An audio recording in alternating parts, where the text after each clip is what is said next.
kita lanjutkan lagi kajian tarikat lepas tawajuh seperti biasa. Jadi malam hari ini saya mau menjawab pertanyaan dari abang yang dari Jakarta.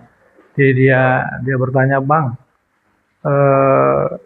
kenapa saya masih setelah berzikir itu masih mudah galau, mudah marah," katanya, "masih nggak tenang lah," katanya gitu.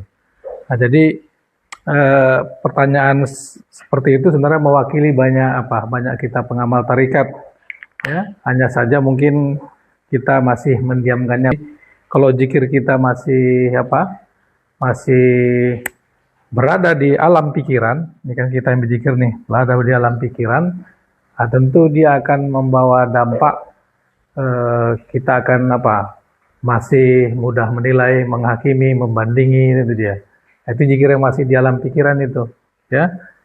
Kalau kita berada di alam bawah sadar, ya, alam bawah sadar sini, zikir kita akan dikuasai oleh nafsu amarah kita, yaitu kita akan mudah marah, mudah reaktif, gitu kan, mudah tersinggung, mudah gampang depresi bahkan, ya kan, itu dia. Nah, jadi orang-orang yang masih berzikir dalam arti tanda kutip, ya, sebenarnya kan ketika di alam bawah sadar itu belum zikir, itu dalam pikiran belum sebenarnya secara kualitas, ya, itu artinya belum terhubung zikirnya, masih dalam penguasaan alam pikiran dan alam bawah sadarnya, ya. Jadi kalau kita berzikir masih suka menilai, membandingkan, menghakimi, itu sedang dikuasai alam pikirannya.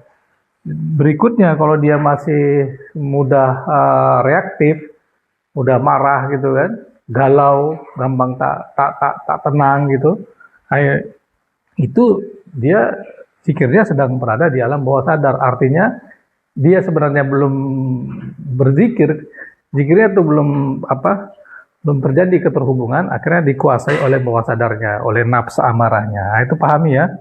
Nah, itu dia. Jadi itu bentuk kita merisetnya. Oh, zikir kita ternyata aku berzikir tadi, walaupun sudah berjam-jam dia di situ, tapi dia nggak ngeriset seperti ini, dan dia nggak ngelihat di perilakunya, di emosinya, maka dia akan nanti merasa seolah-olah sudah berzikir, padahal belum. Nah, bagaimana kalau zikir yang sudah masuk ke alam metafisika ini, ke alam ruh, ya, sini, ya, atau zikirnya sudah berbalaslah dari zikir Allah itu, ya.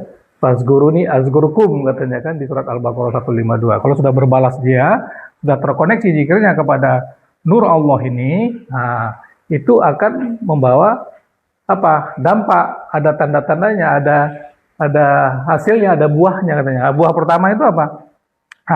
Karena dia masuk ke alam metafisika, ke alam rohani ini, tentu dia akan mengakses Al-Quran batin atau Al-Quran hakiki atau Al-Quran kodim. Ya, dia akan mendapat ini, kalau bahasa saya tanda kutipnya, dia akan mendownload ini Al-Quran kodim ini, artinya petunjuk Allah tuh dapat sama dia, ya.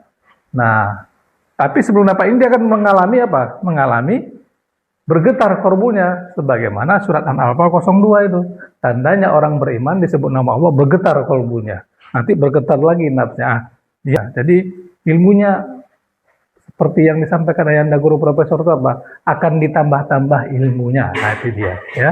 Jadi kalau sudah mengakses alam rohani ini, alam metafisika ini, terhubung sama nur Allah ini, itu salah satu dampaknya. Dampak berikutnya apa? Dia akan membawa dampak perubahan secara alami kepada emosinya. Nah, itu dia, ya, juga kepada perilakunya. Nah, sekaligus dia membawa sifat-sifat Muhammad, itu dia, sifat-sifat kebajikan itu. Jadi itu paketnya. Jadi kalau zikir kita sudah dikatakan dalam arti berzikir yang sesungguhnya, masuk ke alam ruh ini, ke alam metafisika ketuhanan ini, terhubung sama nur Allah, nah itu dia, itu paketnya, ya. Paketnya itu terjadi muka sapah di situ, terjadilah fana lagi. Nanti dia akan mendapat banyak pengetahuan, makrifat, dapat banyak ilmu Allah tanpa belajar, kan tidak, kan? Jadi pengalaman rohani dia, pengalaman keterhubungan yang zikirnya di alam rohani ini kepada nur Allah itu membuat dia dapat ilmu laduni, yaitu ilmu yang muncul secara tiba-tiba, itu, ya. Jadi kalau orang yang sudah masuk ke sini zikirnya itu buahnya itu, dampaknya itu. Ya, terbuka hijabnya, ya kan, tuh kan? Nah, terbuka hijabnya itu apa? Pengetahuan marifatnya terus bertambah. Nah, setelah dia melaksanakan zikir, nah ini tambah satu lagi.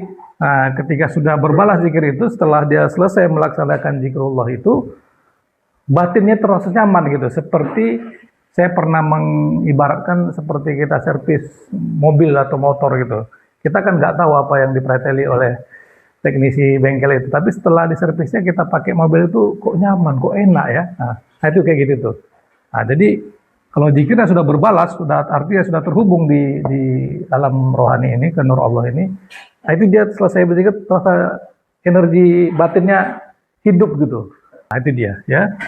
Nah, jadi bukan kita seperti abang yang tadi Jakarta itu bukan berzikir malah dampaknya menjadi galau, gelisah. Bahkan ada yang orang yang berzikir udah duduk berjam-jam hanya ngebleng, ya ngebleng kosong gitu. Bukan begitu ya. Kalau dia benar-benar terhubung ya masuk ke menembus alam metafisika ketuhanan ini, dia mengalami melepas dimensi tubuhnya tuh, hening itu membawa banyak dampak, membawa banyak buah gitu loh. Ya salah satu tadi yang saya sebutkan itu. Ya, pengetahuan marifatnya akan terus bertambah, kan itu dia akan terjadi perubahan emosi secara perilaku dan dia akan membawa sifat-sifat Muhammad, kan itu dia.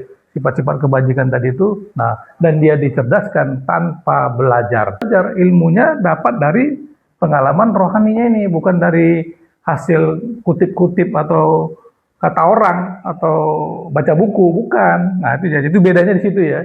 Nah, maka pengalaman itu menghasilkan ilmu laduni namanya, ya itu dia ya. Jadi itu peta zikir yang mesti kita pahami. Tandanya kalau kita berzikir di sini, ini dia dampak. Yang di sini ini sebenarnya belum ya tadi dikatakan berzikir, ya, karena ini masih di alam bawah sadar, di alam pikiran, ini masih di alam mereka. Habislah kita dikuasainya. Zikir pun kita berjam-jam kalau masih di sini, ya nggak akan berbuah itu.